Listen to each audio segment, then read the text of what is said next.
Well, good morning, everyone. It's about the time for us to get started. Everybody's getting here, getting a few folks in. Before we get started, I want to ask Representative Tarvin, if he would, to voice us a prayer. What's your number? There you go. Thank you, Mr. Chairman. Let's pray. Heavenly Father, we thank you for this another day. We ask that you would lead, guide, and direct us, and we would look to you for wisdom and as we make decisions for the people of the state of Georgia. In Christ's name I pray. Amen. Amen. All right. I see we have some of our presenters here. We have 4 bills before us today. And the first one, 2 of these are department bills. The first one, where's the list? Do you have that list here?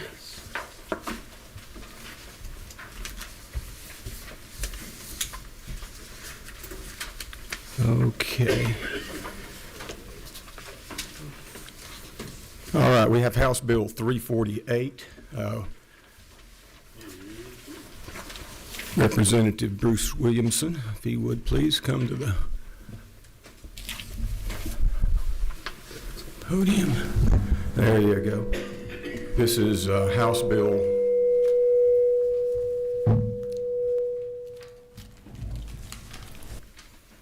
Okay, having a little trouble there. House Bill 348, LC 520715. Is that correct? Yes, sir. Thank you, Mr. Chairman. All right, sir. Now, this is a, we've had some difficulties in getting some room. It's been difficult, so we haven't done this through subcommittee, but since this is a department bill, we're going to have a full committee. We will open it up for comments and testimony, but if you would please, go ahead and present the bill. Thank you, Mr. Chairman. And as the chairman just indicated, it's LC 520715. This is a Department of Insurance requested change to our insurance codes, and quite simply, this bill is going to open up the opportunity for more flexibility in our captive insurance space. That's where captive insurance plans are often for our larger companies, mid-sized companies that have the capital to be able to basically have to self-insure to a high degree. So effectively, what a captive insurance arrangement does is allows a company to put surplus into the captive entity. In lieu of premiums paying straight to the insurance company, they are allowed to deduct those insurance premiums or insurance contributions on their financial statements. That's according to IRS codes. They can do that.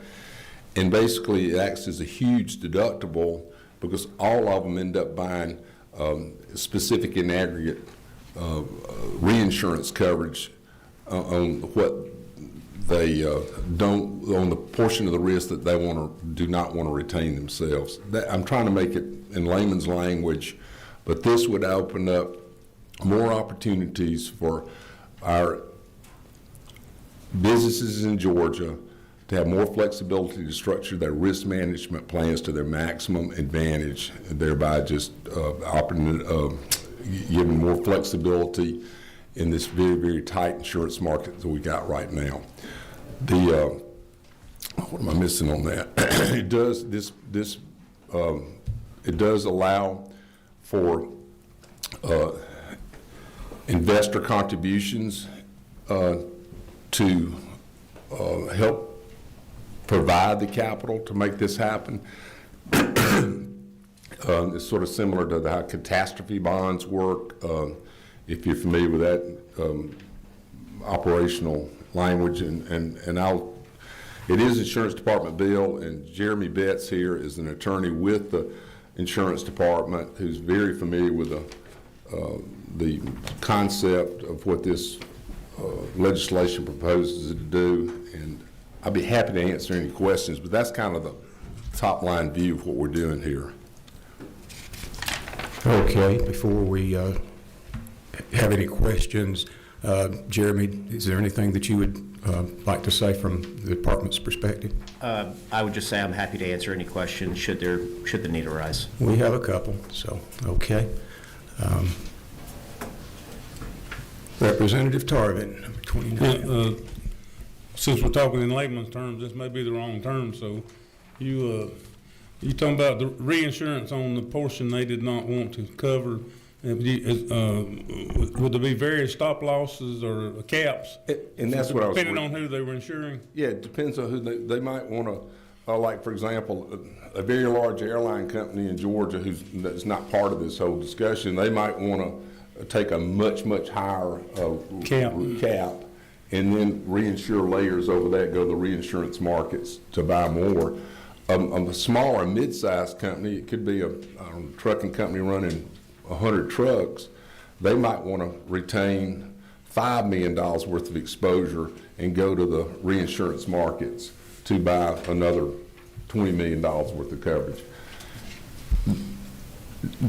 So it's a lot of flexibility. The trucking company might want to hire a third-party administrator to administer all their claims, but or even a smaller company might want to strike a deal with like a Travelers or another large property and casualty insurance company that they effectively have a very, very high deductible, $500,000 or $1 million, and let the in this case I'm just pulling out the name of a company. Travelers might administer their claims. Thank you, sir. If that makes sense. Okay, Representative Taylor. Thank you, Mr. Chairman. Thank you for this bill. It's a place in our market for it. I had a couple questions. One, on line 23, it talks about alternative forms of financing. Could you kind of give us an example? Would it be like a green tree or whatever, evergreen? I'm sorry, sir. Would it be like an evergreen, or will they be posting bonds? I just was wondering about that. Well, basically, it would allow the insurance captive to seek investments, or they would be able to issue securities and say, okay, if this investment fund wants to come in and help us, they would get in return whatever the terms of the deal are. They would get some of the profits. They would get a coupon on the bond, like for example, a catastrophe bond this already a lot of people already use.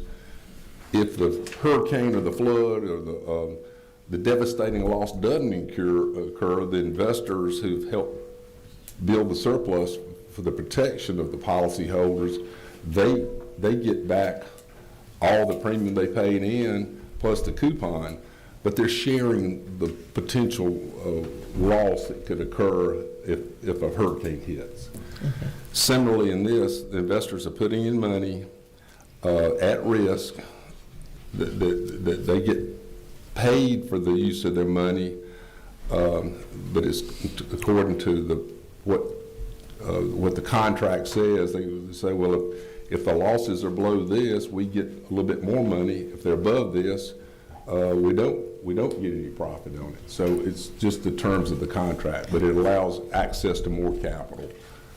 I know there won't be a lot of them. This is a kind of a narrow market, but I'm sure the commissioner will be setting some kind of form, again, where they talk about they'll set those amounts at what's deemed reasonable. So for one small company, it could be something, and a larger company, so it'll have some kind of balance, and it's what I'm looking for. Thank you. Assuredly, ma'am. We would still retain the authority to approve these transactions and complete examination authority to be able to inspect and ensure compliance. Thank you for Mr. making them Best, secure. It dawned on me when you said that, I failed to mention all this is with oversight, regulation, and approval of the insurance commissioner's office. Thank you. So they would still have their finger on everything. Thank you. I believe you just cleared it up, but when you got back to various companies and trucking companies, and so what you just said was if that company's cash position has to be so great to reach that stop loss, and that will be monitored through the Department of Courts. Yes, sir. Yes, sir. And I failed to mention that Thank you. in the presentation of this bill. Okay. Representative Hughley. Thank you, Mr. Chairman. That is what I was trying to get to.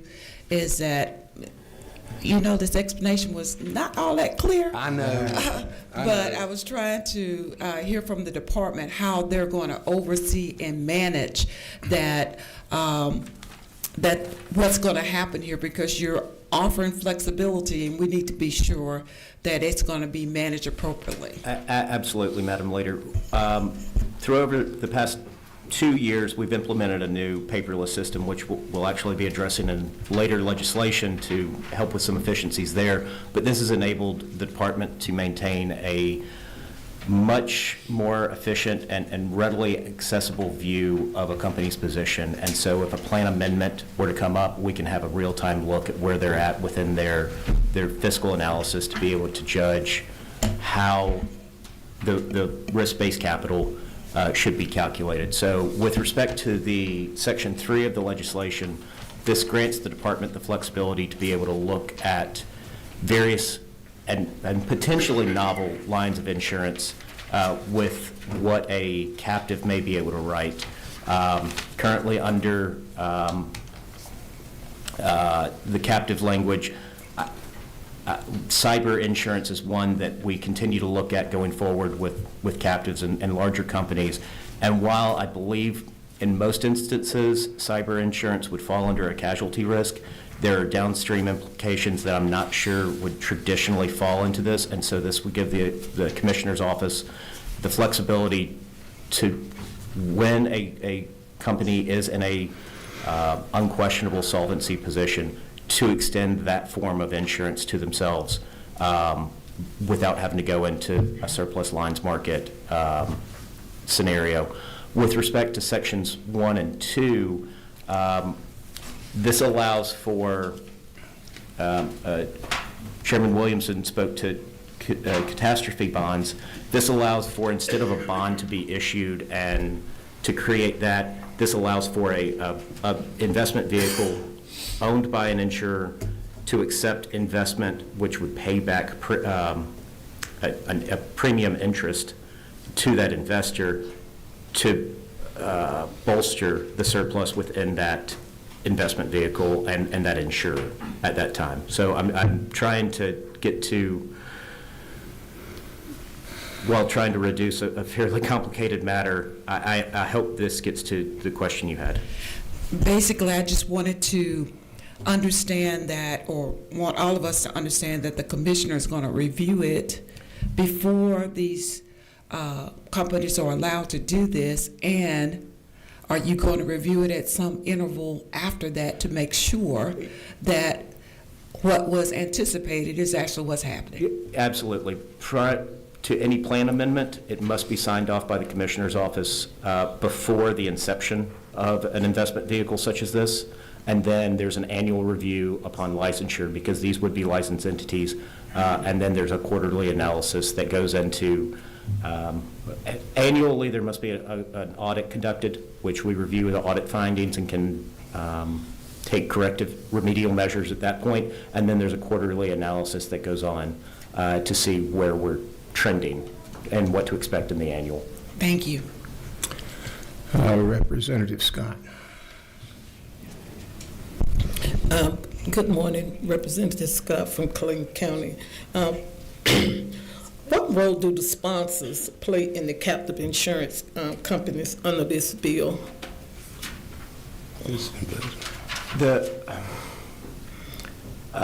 Are you speaking to Section 2, Madam Representative? Yeah. So in this scenario, that would allow for an existing captive to accept outside investment to bolster surplus, the same as in Section 1 of the legislation, ma'am. Okay. Follow up? Yes, go ahead. Okay.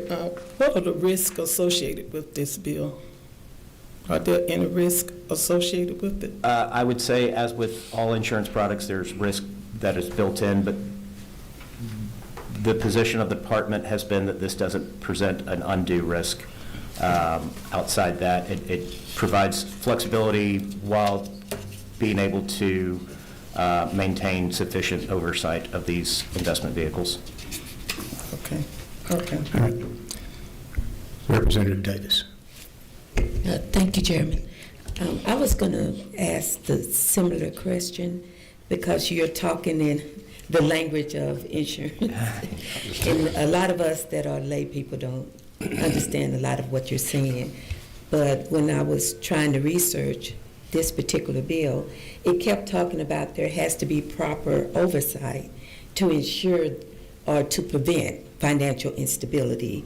Can you explain in layman's terms what that means to us? Absolutely. So we have a division within the department, the Insurance Financial Oversight Division, which their sole purpose is to review the approximately 58 licensed captives in the state and the 1,700 domiciled or 1,700 licensed insurers within the state.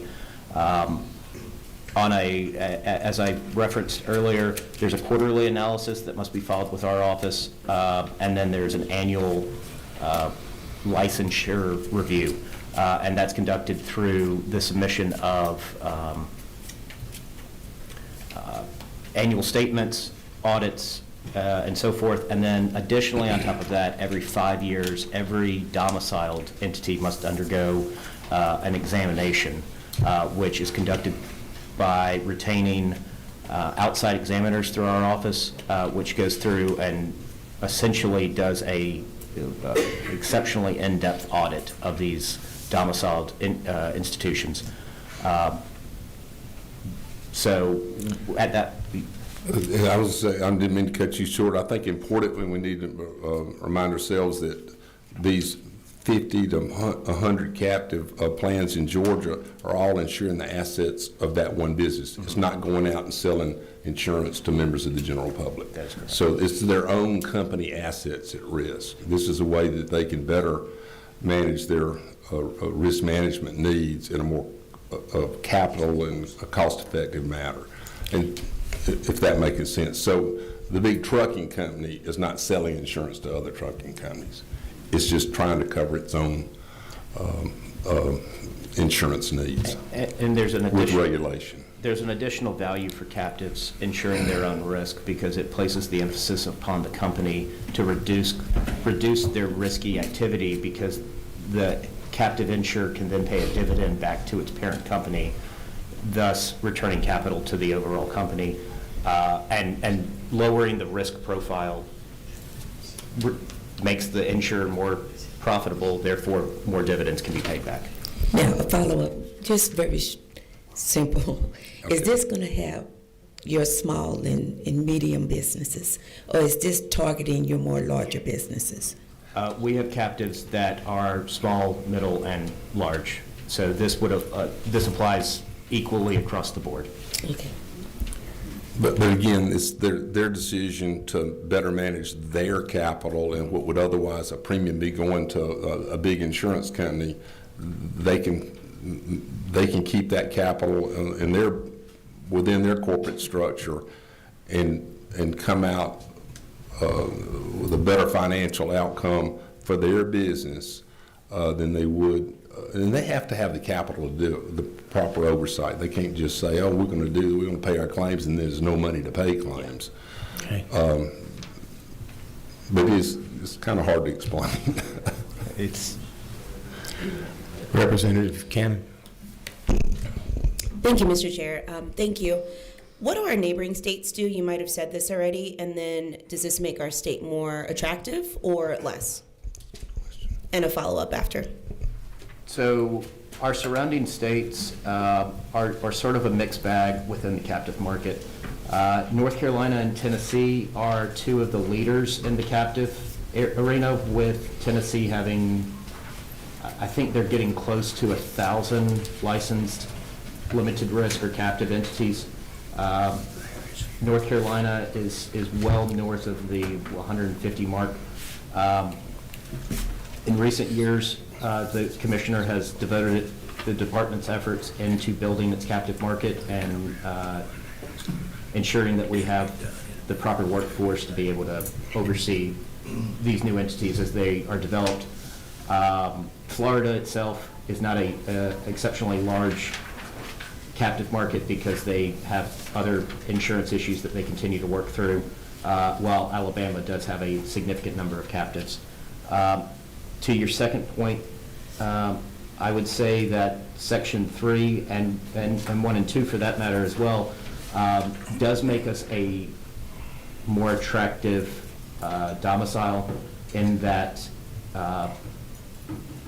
if a company can have all lines written in, say, a North Carolina or a Tennessee, which do have all lines available to them, there's no need to have two separate captives at that point. Whereas here in Georgia, if they're limited to the 5 explicitly stated within Section 3, and then you can dovetail into a few others, they may have to ultimately create a second captive in another domicile to be able to write a specific line of insurance should they need to, if they want to proceed through that methodology. Secretary Cannon, I failed. I think it's an important point to make that there's been no objections to this language in this bill from anybody. Nobody from the business community nor the larger insurance industry as a whole. Comes without objection from anybody. Okay, thank you. And then just following up, so how does this reach the people? Help me understand, through the insurers and then subsequently to the policyholders. How does this? So the policyholders are going to be the parent company. And a traditional captive or a pure captive, you're only insuring your own risk. And so say we have ABC Retailer. ABC Retailer forms ABC Risk to be their insurance plan, and then if in the event that ABC Retailer's building burns down, to use a property example, ABC Risk likely would have maintained, say, $0 to $1 million in coverage and then reinsured after that up to whatever value. So ABC Retailer would then make a claim against ABC Risk and take the capital payout at that point. So again, I failed to do a good job of explaining this is nothing that affects the general public. It's just, and I'm going to give you another example. You're talking about ABC Retailer. I'm thinking large, we have huge infrastructure projects going on in Georgia. There's a lot of exposure for these highway road builders, everything from the sand and gravel haulers that are, might own 10 trucks. Well, this is going to give more flexibility to the smaller companies to consider, rather than transferring all their risk to an insurance company and paying huge premiums. They can pay less premiums and keep more of those premium dollars on their balance sheet and build the funds, which acts as a high deductible, but it's not putting the general public at risk. Representative Tarbin. I apologize, Mr. Chairman, but this might help, and again, from layman's terms. We were a small company, and at this time, we were from 90 to 120 employees. This is a little different. We were self-insured for health and workers' comp, and we were a small company. And it's not anybody can do this, and it was strictly on our employees. And we were paying like $1 million. We had the best health insurance in Chattanooga area. And TVA and everybody. We had very good health insurance, and our premium was about $1.2 million a year. And so we went self-insured with the administrator and paid the administrator about $50,000, a major company, to administrate it for us and handle the claims. But we had a $2 million stop loss, and we had to have I think. And I think we had to maintain $3 million liquid cash above our operating expenses to be able to pay those claims. And it's really unheard of for a company our size, but we were very fortunate. We got in a strong cash position quickly, and workers' comp and health insurance for a small company, 2 country boys that lucked into or blessed into having a business. So this is a good thing for the employees, the people. It saves everybody money involved, not just the company. So as long as it's administrated properly, and it will be through the department, I think. And as they stay in the cash position, and I think it'll be taken away from them if they don't remain in a good cash position. And I'm going to be quiet, I promise. And just a quick follow-up to that, and that's a good example in years past, but now, since the casualty lines, automobile liability, premises liability, products liability, completed operations liability, and professional liability, we're experiencing everything from our OBGYNs, can't get people to deliver babies and stuff. This is going to offer more flexibility to make sure that there's self-insurance mechanisms for, it could be hospitals, it could be physicians, it could be any retailers, it could be anybody in Georgia disabled, this currently being killed by the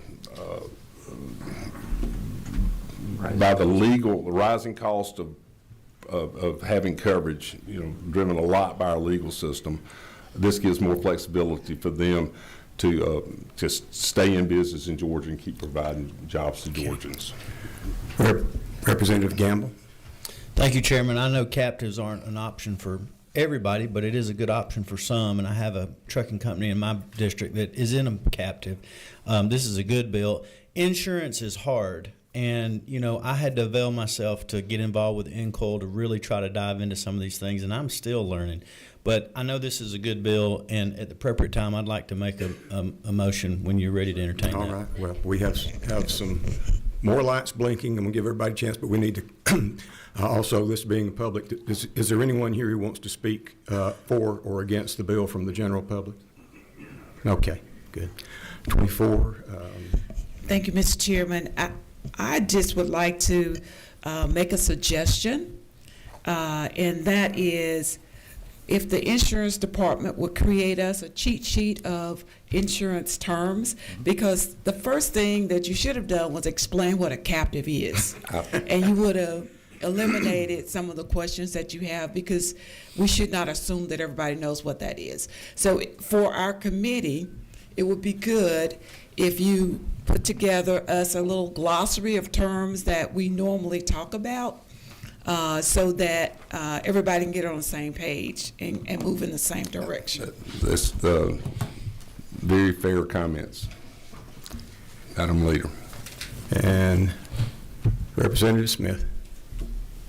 I just want to thank my fellow SoCon educated friend for bringing this bill. I hear a lot about trying to protect consumers and business people in this state. This moves in the right direction, so I want to thank you for bringing this. Thank you to the new father over there, and we still beat the Citadel.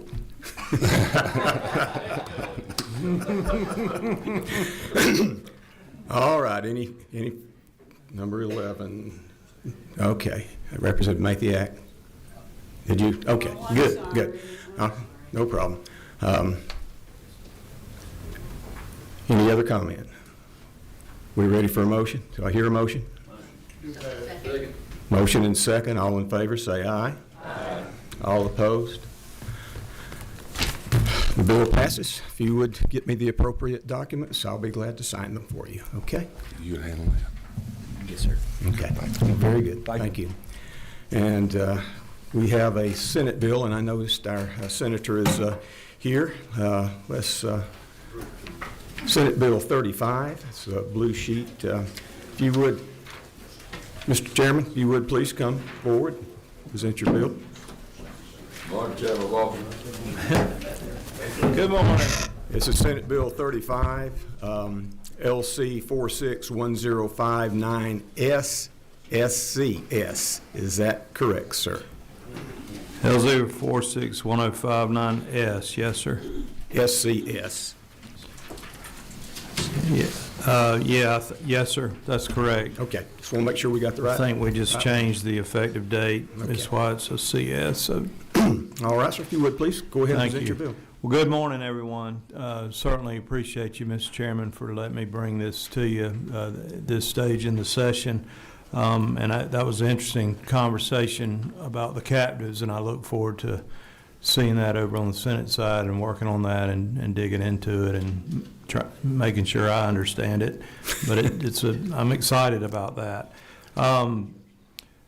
I think mine will be much simpler to grasp for everyone. It's it's very straightforward.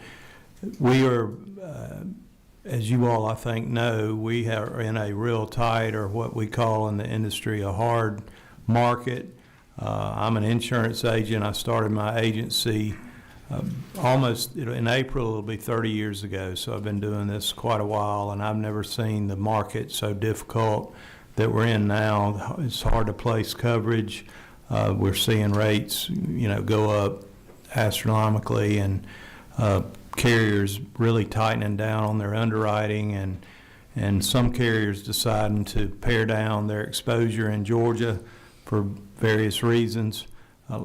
This really, I think, is more related to, I know lawsuit reform is a big topic, but severe weather events are impacting our property insurance market a lot, the frequency and severity of weather. And so we are, in my business, in my agency, and other agents, I'm active with the Independent Agents Association of Georgia, and get a lot of feedback from them. And like the representative said earlier, I've started going to NCOIL and found that to be a very good resource. And I hear similar stories really from across the country. But we're seeing a good bit of non-renewals of homeowners insurance and property insurance. The current statute requires the insurance companies to give a 30-day written notice for if they intend to non-renew somebody's home insurance policy. It's sent through the mail. We all know how slow the mail has gotten. And 30 days, especially in the market we're in my view, is not nearly adequate time for the consumer, for the policyholder to respond, for the agent to assist them in finding replacement coverage, or for the homeowner to maybe be able to remediate the issue that is causing the non-renewal and work with their current carrier or insurance company to maybe get them to rescind the non-renewal. And what this bill does is if you look at line 14 of the bill in section 1, page 1, line 14, it changes that notice requirement from 30 days to 60 days. I've talked to representatives of the various insurance companies, many of whom are in the audience. They were comfortable with this. It seemed like it, did not feel like it placed any real burden on the insurance companies. I don't want to do things that are so adverse to the insurance companies that it makes the problem even worse, and they decide to totally leave Georgia. So I'm always conscious of that. But the only ask they had was to push it out to the effective date to January 1 of 2026, so they could get their systems in place to do this. So very straightforward, I think, but I'm happy to answer any questions, Mr. Chairman. It's a good, I think, consumer protection measure that is reasonable. Yes, sir. We do have a few questions. Representative Hawkins. Thank you, Mr. Chairman. I think it's a very good bill. Last week I received non-renewal notices on my home, my dental office, and my cars. And, you've got to have that 60 days is important because it may be the mailing date, and it's not necessarily the receiving date with the way the mail's going right now. So it gives us a little more time, and I appreciate the bill. Thank you. Thank you. Representative Cannon. Sure. Thank you for this bill. I'm on your right. So you said that most of the insurance companies are okay with this. Can we just back up for a second and get a better understanding? What are some of the reasons for the non-renewals?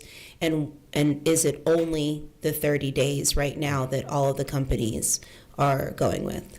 Are any of them doing less than that? Well, I'll answer the last part of your question first. They're required by law to give the 30-day notice. They can't give less than 30-day notice for a non-renewal.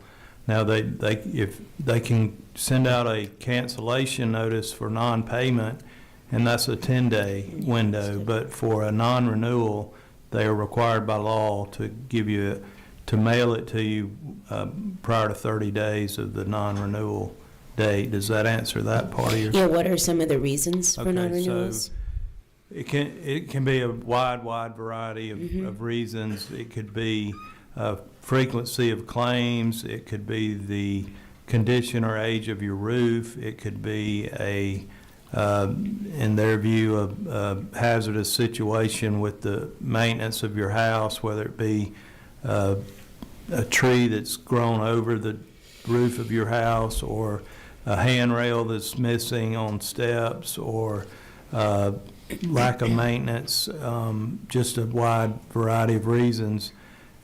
My suspicion as an agent is that some carriers have decided that we need to reduce our exposure in Georgia because our book of business has not been profitable for the last, say, 5 years, and we want to lower that risk and move our capital somewhere else. And so they kind of re-underwrite their whole book of business and try to eliminate the problem risk that they, in their view, that it's a problem. Thank you. I just have a follow-up, a constituent story. She reached out to me because she's a high-profile person. She had a frivolous defamation lawsuit filed against her. That lawsuit was later dismissed, and she was awarded damages for it. But in the meantime, her homeowner's insurance was non-renewed within under 30 days. And so I've reached out to the commissioner's office to try to get a meeting to support her in this. Other companies will not insure her because of her high-profile nature. And so I do think this could be a good bill. I'm just curious, what are the teeth if an insurance company doesn't do this? I don't see that in the bill, and I'm worried for the constituent. There's obviously a large, whole title dealing with insurance and a whole code section. The enforcement and the teeth mechanisms lay with the insurance commissioner's office, and that's in other parts of the code. And if Jeremy wants to speak to that, but there is various tools available to the commissioner to deal with that type of market conduct. Representative Williams? I was just going to say at the proper time, Okay. Mr. Chairman. I think it's a great bill. All right. Is there anyone in the audience that would need to speak for or against the bill? Okay. Seeing none, any further discussion? See none? Okay. Take a motion. Have a motion to do pass? Second. All in favor, say aye. Aye. Any opposed? Like sign? All right. Very good. And who is carrying this for you? I'd like Representative Gamble to carry it if he would. Are you sure? Yes, sir. Okay, yes, sir. All right, very good. All right, very good. Thank you, sir. Thank you very much. Yes. Just bring me the papers that you need. I'll take care of Okay, it. thank you so much. Thank you very much. Appreciate it, committee. All right, we have 2 more bills, and we're getting, okay. One more department bill that we have is HB 410. That is Representative Deloach. All right, sir, you go right ahead. This is House Bill 410. We're working from LC 529000.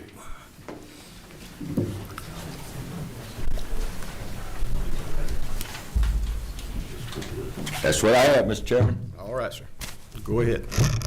We always like to say this is a simple little housekeeping bill, and this is one of those cases when that's the absolute truth. I'd like to start off by saying the only thing that it really does that makes any difference, the only thing of any substance, is the very last section where it talks about agents licensing and branch agencies. It moves us from an annual licensing renewal requirement to go into a 2-year license. That's kind of a Doge type thing.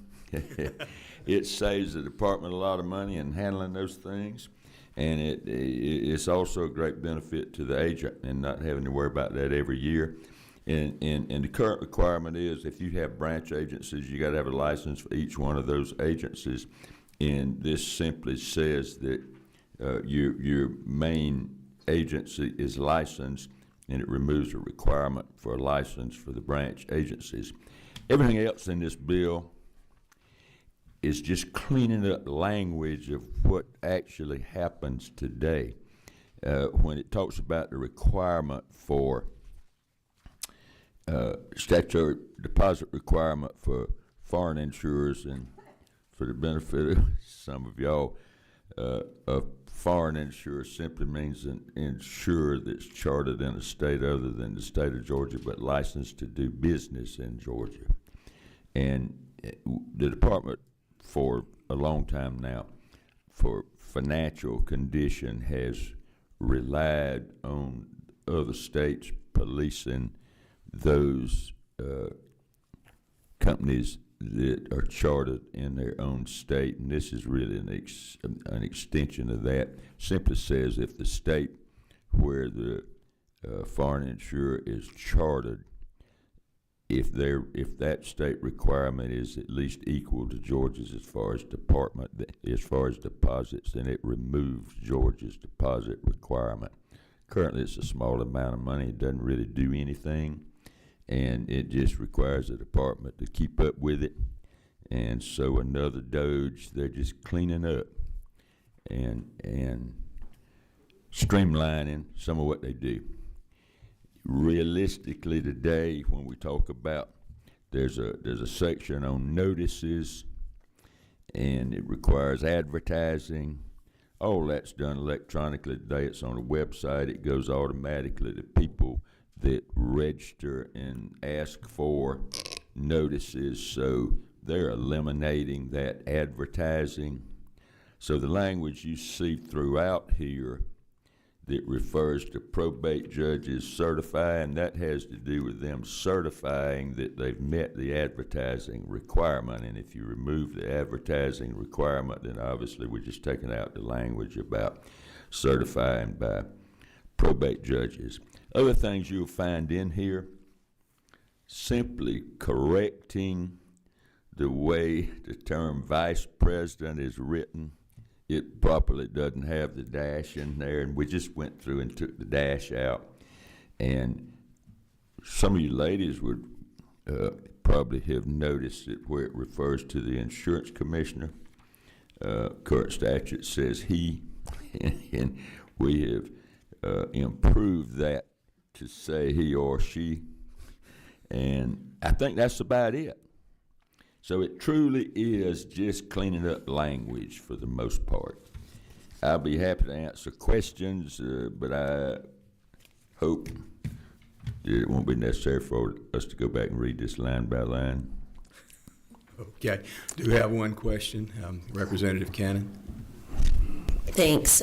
Just for those who might not know, you've said it a lot, this term Doge. For many people, that's an unfavorable term.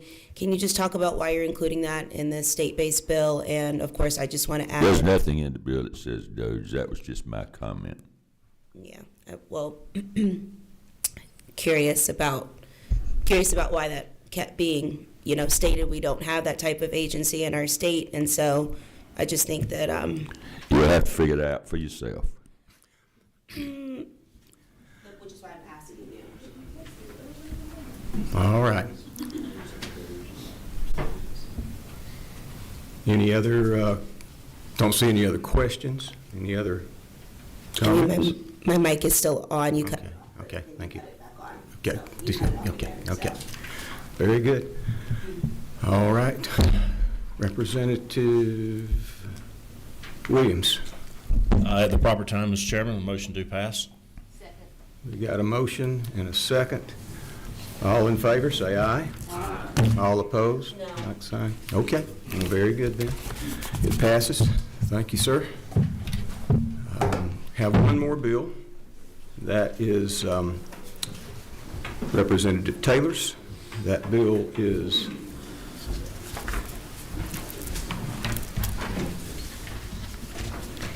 what's your bill? 420? Okay. That would be LC 520756S, is that correct? That's correct. All Mr. right. All right, if you would please, Representative Taylor, if you would please go ahead and Thank present your you. bill. This is the shortest and simplest bill. It's making sure that carriers are extending coverage for genetic testing. There's a lot of carriers doing it in different manners and different ways. This bill says that insurance carriers and the state health plan will cover genetic testing for inherited mutations. This is directly related to cancer screenings, but it makes them all consistent, that it would be covered, and it will be covered as any other benefit in the health plan. That's what the bill does, very simple. We wanted consistency, and this is an important screening tool, and will help everyone. All right. Now, this bill was heard in subcommittee, so we've already had public testimony and questions from the subcommittee. Do we have any questions from the full committee? 22. All right, sir. Amari, Crawford, Representative Crawford. Thank you. Thank you, Mr. Chairman. And I just want to tell you, Representative Taylor, thank you very much for bringing this bill. This is something that will help a lot of people. Will help my family out very much. So I want to just tell you thank you. Well, you're very welcome. It's very needed, and I'm happy I could bring it. Thank you. All right, Representative Cannon. Thank you so much. What ethical considerations are there as it relates to genetic testing that should be considered with this bill? What ethics, is that what you're saying? Ethical considerations. Okay, ethical? Yes. It's going to be required by a doctor to request it, and I guess if ethical, it doesn't enter into it. We're talking about medical care, and if the doctor is prescribing it, that's what it's based on, and there would be a family history of having some cancer, and we're looking for any mutations in their gene. That's what it's directed towards. Yes, no, I understand the medical purpose of it. There have been some ethical concerns with genetic testing. I'm sure that you're aware across the United States. I'm not real concerned about it. I'm concerned about saving lives for women and men with cancer. As am I. Thank you. All right. Any further discussion? Are you ready for it? We're ready for a motion. Do pass. Have a do pass? Second. All in favor, say aye. Aye. All opposed, like sign. Very good. Thank you. Thank you. That's all we have on the agenda. Thank you for being here today. We are dismissed. Adjourned.